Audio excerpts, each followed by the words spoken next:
Relato de un joven hitleriano.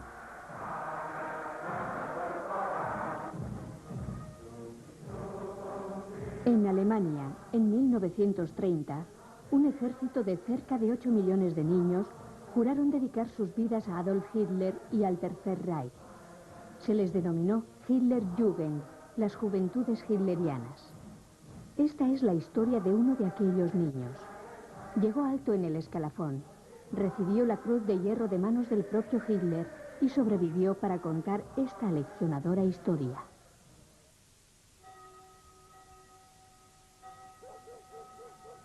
Me crié en un pequeño pueblo del Rhineland alemán.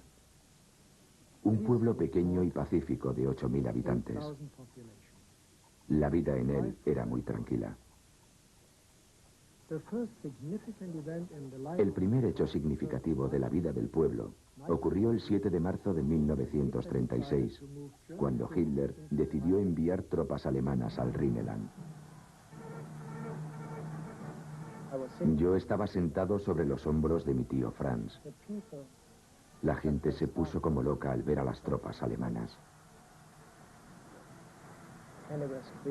Comenzaron a gritar, ¡Heil! ¡Heil! Mi tío me elevó un poco más y dijo, mira ahí, en el Mercedes, es Hitler. Yo, naturalmente, estaba contagiado por el sentimiento de alegría que embargaba al pueblo.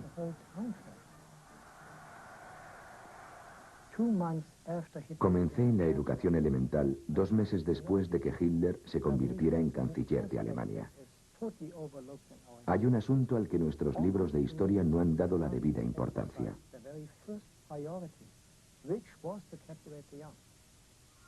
Nada más llegar al poder, los nazis se ocuparon de un asunto que consideraban prioritario: cautivar a los jóvenes.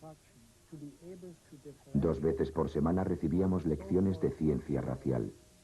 Se nos daban instrucciones específicas para que aprendiéramos a diferenciarnos de las llamadas razas inferiores. Fue entonces cuando oí hablar por primera vez de la raza superior. Nos enseñaban a distinguir la pureza racial por la forma del cráneo.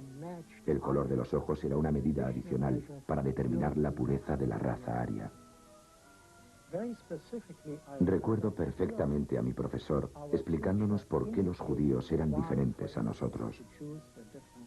Estábamos rodeados de periódicos que nos decían que los judíos estaban en guerra contra nosotros desde hacía 4.000 años. Recuerdo que vi una película que iba todavía más lejos en sus afirmaciones. Se llamaba Der ewige Jud, el judío eterno. Rats spread typhus, cholera, plague. Just as rats are the lowest form of animals, so are the Jews the lowest form of mankind. Había algo de lo que estábamos seguros. Había que vigilar constantemente a los judíos. Pero la película que más me impresionó no hablaba de judíos, sino de un muchacho de las juventudes hitlerianas. Se llamaba Hitlerjunge-Quecks.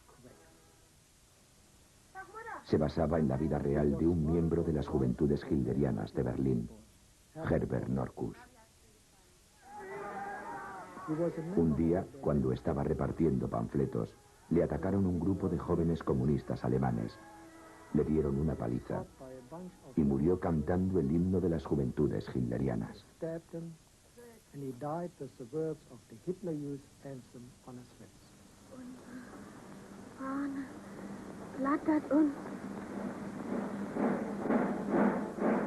A mí me parecía que aquello era el cielo para un miembro de las juventudes hitlerianas. Deseaba que me pasara a mí. Era la mejor forma de vivir y morir que podía imaginar.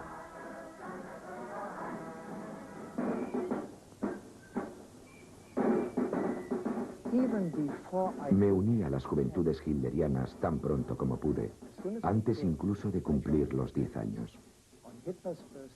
Fue en 1938, el día del cumpleaños de Hitler.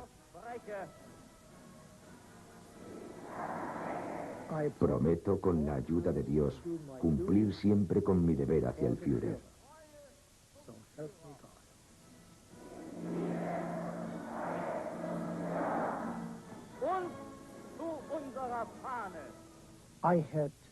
Había aceptado la ideología.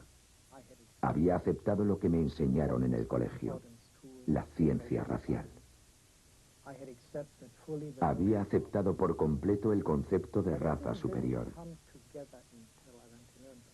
Pero todo aquello no cobró auténtico significado hasta que estuve en Nuremberg. Nuremberg era el escaparate nazi.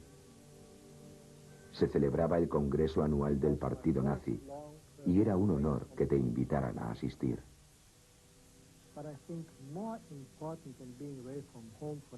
Era la primera vez que me alejaba de casa. Pero creo que la sensación más fuerte, más que sentirme lejos de casa, era el sentimiento de que pertenecía a un movimiento muy grande y muy importante.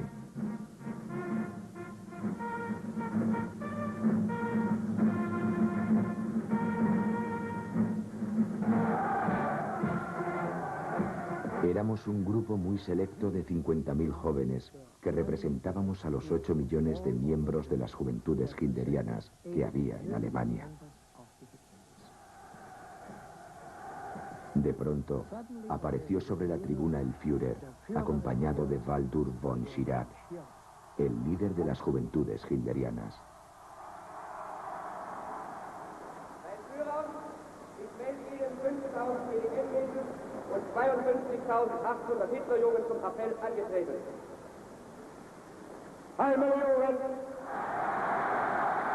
Heil, dijo Hitler. Heil, mis jóvenes. Nos llamó sus jóvenes.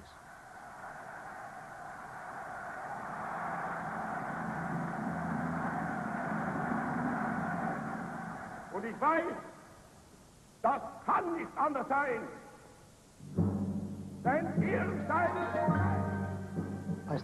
Debido a mi estatura, yo estaba en la primera fila, a unos 40 o 50 metros de la tribuna. Le dije a mi compañero de litera, el Führer me ha mirado directamente a los ojos. Él respondió, me ha mirado a mí.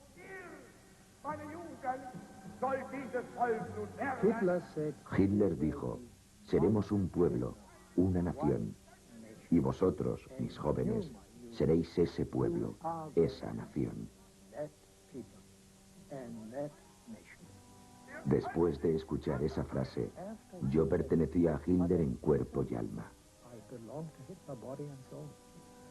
Vor uns liegt Deutschland, in uns marschiert Deutschland und hinter uns kommt Deutschland. Dijo, ante nosotros se extiende Alemania. Dentro de nosotros camina Alemania. Detrás de nosotros viene Alemania.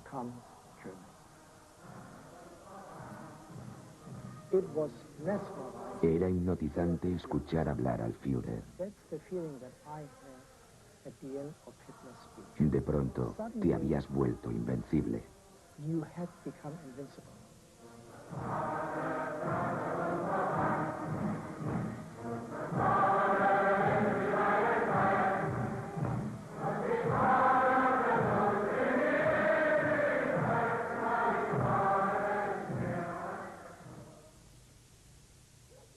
A mi regreso de Nuremberg, la vida del pueblo me parecía muy aburrida.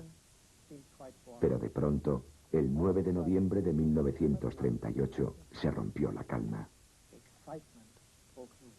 Fue la Kristallnacht, la noche de los cristales rotos. Parecía que súbitamente un arrebato de odio se había apoderado del pueblo. Cuando cruzaba la plaza del mercado, se detuvo frente a mí un pequeño camión. Iban en él 18 o quizá 20 personas.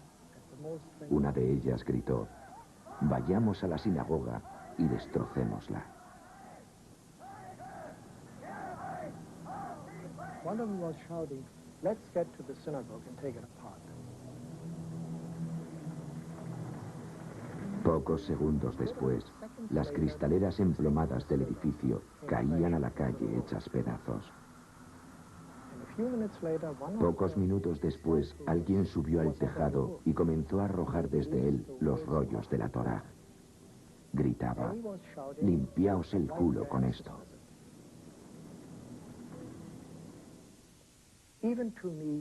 Incluso para mí, un niño de 10 años, los sucesos de la Kristallnacht, las atrocidades que vi cometer a gente del pueblo que conocía desde siempre, significaron el fin de la inocencia de Alemania.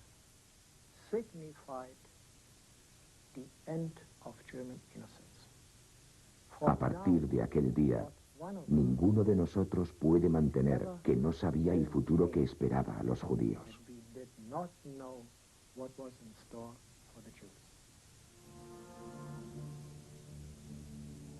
En la primavera de 1940 comenzaron las primeras deportaciones de judíos en Alemania.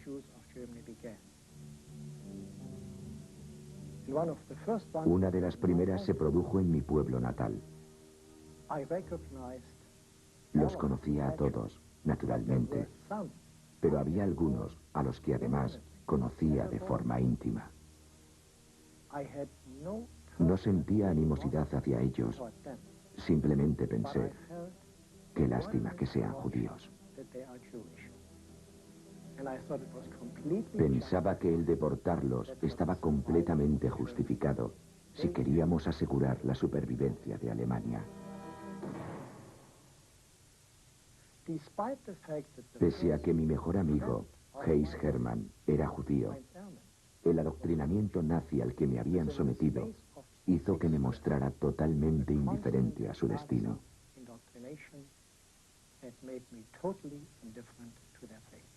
Acepté la deportación como una medida justa.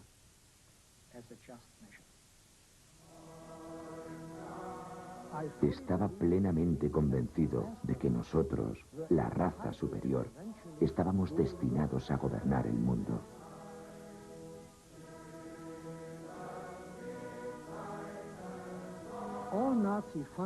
La música y las canciones tenían mucha importancia en todos los actos nazis.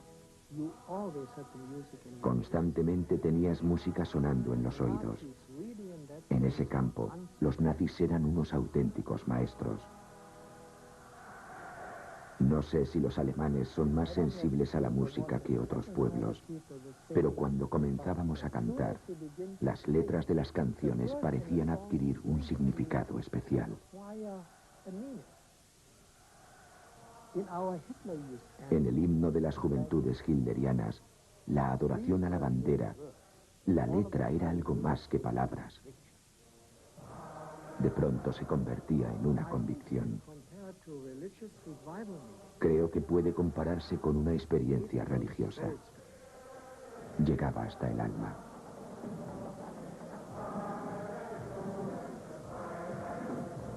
Unsere Fahne flattert uns voran. Unsere Fahne ist die neue Zeit. Unsere Fahne ist mehr als die Ewigkeit. Unsere Fahne ist mehr als der Tod.